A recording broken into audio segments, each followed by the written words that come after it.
అందరూ ఎక్స్పెక్ట్ చేసినట్టే ధురంధర్ 2లో బడే సాహెబ్ ఎంట్రీ అదుర్స్ ఎలా ఉంటుందనుకున్నాం. ఏదో పఠాన్లో జిమ్ లాగానో, ఒక Pakistan military commander ISI agent లాగానో, కనీసం గదర్లో అమ్రీష్ పూరి లాంటి క్యారెక్టర్ ఎక్స్పెక్ట్ చేశాం కదా. కానీ సీన్ కట్ చేస్తే బడే సాహెబ్ ఎంట్రీ ఇవ్వగానే అందరికీ ఐ సినిమాలో లింగేషన్ క్యారెక్టర్ గుర్తుకొచ్చింది. ఇక సెకండ్ పాయింట్ ఏంటంటే పార్ట్ 2లో రెహమాన్ డకాయత్ ఫ్లాష్ బ్యాక్ కానీ సీన్స్ కానీ లేకపోతే అసలు సినిమానే చూడకూడదని చాలా మంది డిసైడ్ అయ్యారు. సినిమా అట్టర్ ఫ్లాప్ అవ్వడం ఖాయమనుకున్నారు. కానీ సినిమాలో అలా జరగలేదు. లాస్ట్ చాప్టర్లో వచ్చే ట్విస్ట్లు, సస్పెన్స్ చూసి ఆడియన్స్కి ఒకేసారి మల్టిపుల్ సినిమాటిక్ ఆర్గాజమ్స్ వచ్చినంత ఫీలింగ్ కలిగింది. అందుకే ఈరోజు ఈ పోస్ట్ క్రెడిట్ అండ్ ఎండింగ్ ఎక్స్ప్లెనేషన్లో మీరు కలలో కూడా ఊహించని విషయాల గురించి మాట్లాడుకుందాం. కానీ ఎప్పుడూ చెప్పేదే కదా, అలలకు భయపడితే పడవ ముందుకెళ్లదు. స్పైలర్స్ లేకుండా పోస్ట్ క్రెడిట్ సీన్స్ వీడియో కిక్కివ్వదు. కాబట్టి స్పైలర్ అలర్ట్. అసలు ధురంధర్ 3 వస్తుందా? వస్తే ఎప్పుడు? ప్రూఫ్స్ ఏంటి? స్టోరీ ఏముంటుంది? రణ్వీర్ సింగ్ ఉంటాడా లేదా? ఇలాంటి ఎన్నో ఎక్స్క్లూజివ్ డీటెయిల్స్తో మీ ముందుకొచ్చా. ధురంధర్ 2 చూసి ఎంత ఎంజాయ్ చేశారో ఈ వీడియో చూసి కూడా అంతే ఎంజాయ్ చేస్తారని గ్యారంటీ ఇస్తున్నా. సో ముందే వీడియోని లైక్ చేసేయండి. ముందుగా మేజర్ ఇక్బాల్ వేంచి మాట్లాడుకుందాం. ఫస్ట్ పార్ట్లో రెహమాన్ డకాయత్ తర్వాత పాకిస్తాన్లో అంతటి క్రూరమైన షార్ప్ మైండెడ్ పర్సన్ ఎవరంటే అది మేజర్ ఇక్బాల్. ఫస్ట్ పార్ట్లోనే వాడి టార్చర్ చూసాం. Pakistan army chief general Ziaul Haq చెప్పినట్టు బ్లీడ్ ఇండియా విత్ 1000 కట్స్ అనే డైలాగ్తో వాడెంత డేంజరో అర్థమైంది. సెకండ్ పార్ట్లో హంజా జీవితాన్ని నరకం చేసి చంపేస్తాడేమో అనుకున్నాం. క్లైమాక్స్లో కూడా అలాంటి సీన్ క్రియేట్ అయింది. పోలీస్ ఆఫీసర్ ఒమర్ ఇక్బాల్కి కాల్ చేసి, నువ్వు నమ్మే హంజా ఒక Indian agent, Rehman Dakait, SP Aslam, Arshad Pappu అందర్నీ వేసింది వాడే అని చెప్తాడు. కానీ ఇక్కడే డైరెక్టర్ ఆదిత్య ధర్ మీద కొన్ని ప్రశ్నలొస్తున్నాయి. ఫస్ట్ పార్ట్లో అంత పవర్ఫుల్ ఎంట్రో ఇచ్చిన మేజర్ ఇక్బాల్ను సెకండ్ పార్ట్లో ఇంత క్యూట్ విలన్గా ఎందుకు మార్చారు? రెహమాన్ డకాయత్ చనిపోయాక వాడికి డౌట్ రాలేదా? ఎవరు చంపారు అని ఇన్వెస్టిగేట్ చేయలేదా? కనీసం సంజయ్ దత్ చేసిన ఎస్పీ అస్లాం క్యారెక్టర్కి ఉన్న బుర్ర కూడా ఇక్బాల్కి లేదా? పార్టీలో హంజా మీద అస్లాంకి డౌట్ వస్తుంది. నమ్కిన్ చాయ్ తాగే బరేలీ స్పై ఆలంని హంజా చంపేసినప్పుడు అస్లాంకి ఇంకా డౌట్ పెరిగి ఎంక్వైరీ స్టార్ట్ చేస్తాడు. కానీ మన క్యూట్ ఇక్బాల్కి మాత్రం ఏమీ అర్థం కాదు. హంజా బతికిపోవడానికి కారణం వాడి భార్య అలీనా అస్లాం ప్లాన్స్ ముందుగానే చెప్పేయడమే.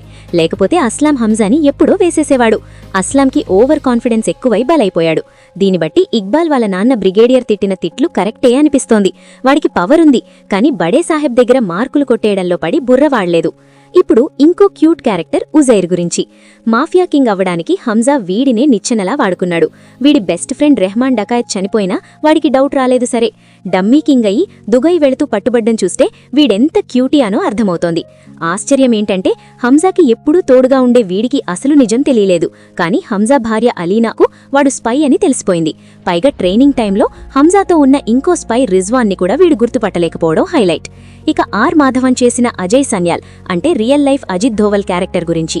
ఏజెన్సీలకు వాళ్ల ఏజెంట్స్ కేవలం పావులే, పని పూర్తయ్యాక వదిలేస్తారు. కానీ ఇక్కడ హంజాని ఐఎస్ఐ నుంచి ఎలా కాపాడారో చూస్తే మైండ్ బ్లాక్ అవుతుంది. పాకిస్తాన్ ఇజ్రాయెల్తో చేసుకున్న డీల్ను బయట పెడతానని బెదిరించి మరీ విడిపిస్తాడు. ఇక్కడ 2 పాయింట్స్ ఉన్నాయి. ఒకటి, దేశం కోసం అంత సాక్రిఫైస్ చేసిన వాణ్ణి కాపాడడం మానవత్వం. 2, పాకిస్తాన్లో ఆలం, రిజ్వాన్, యామి గౌతమ్ క్యారెక్టర్, జమీల్ జమాలీ లాంటి ఎంతో మంది ఏజెంట్స్ ఉన్నారు. కానీ వాళ్ళెవ్వరూ చెయ్యలేని పని హంజా చేశాడు.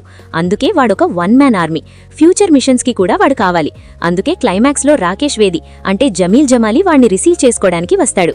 40 ఏళ్లుగా దావూద్ని ప్యారలైజ్ చేయడం లాంటి ఎన్నో పనులు చేసినా హంజా చేసినంత ఎవ్వరూ చేయలేదని జమాలీ ఒప్పుకుంటాడు. మనం గెలిచేశామని చెప్తాడు.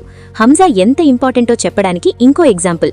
తన పాత స్నేహితుణ్ణి హంజా చంపేసినప్పుడు ఆ నేరాన్ని ఇంకో ఏజెంట్ ఆలం తన మీద వేసుకుంటాడు.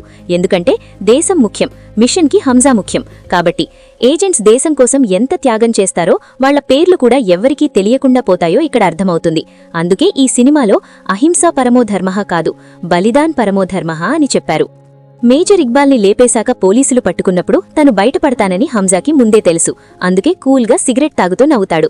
మిషన్కి వెళ్లే ముందు తన ఫ్యామిలీ ఫోటోలు ఎలా కాల్చేశాడో తిరిగి వచ్చాక తన భార్య అలీనా, కొడుకు ఫోటోల్ని కూడా అలాగే కాల్చేస్తాడు. సిక్కుల సాంప్రదాయం ప్రకారం మత్తుకు దూరంగా ఉండాలనే ఉద్దేశంతోనే మేకర్స్ వాణ్ణి డ్రింక్ చేస్తూ స్మోక్ చేస్తూ చూపించారు. దీని మీద వచ్చిన కాంట్రవర్సీకి ఇదే ఆన్సర్. ఇక హంజా తన ఇంటికి వెళ్లినప్పుడు అజయ్ సన్యాల్కి తెలిసినా ఆపరు. ఆశ్చర్యమేంటంటే తన తల్లి చెల్లికి దగ్గరగా వెళ్లినా వాళ్లు గుర్తుపట్టరు. మర్చిపోతారు. కానీ ఏళ్ల కిందట చూసిన ఆ జెర్సీ ఫ్రెండ్ మాత్రం గుర్తుపడతాడు. వాళ్ల దృష్టిలో జెర్సీ చనిపోయాడు. వాళ్ళకి నెలకి 30,000 వస్తున్నాయి. వాళ్ళు హ్యాపీగా ఉన్నారు. ఇప్పుడు వాళ్ళ జీవితాల్లోకి వెళితే ప్రాబ్లమ్స్ వస్తాయి. పైగా వాళ్లే వాళ్ల వీక్నెస్ అవుతాలని జెర్సీత్ వాళ్ళని కలవడు. అజయ్ సన్యాల్ కూడా అందుకే వాణ్ణి ఆపలేదు. ఇక్కడే ధురంధర్ 3కి బీజం పడింది. పాకిస్తాన్లో ఇంకా చాలా మంది స్పైస్ ఉన్నారు.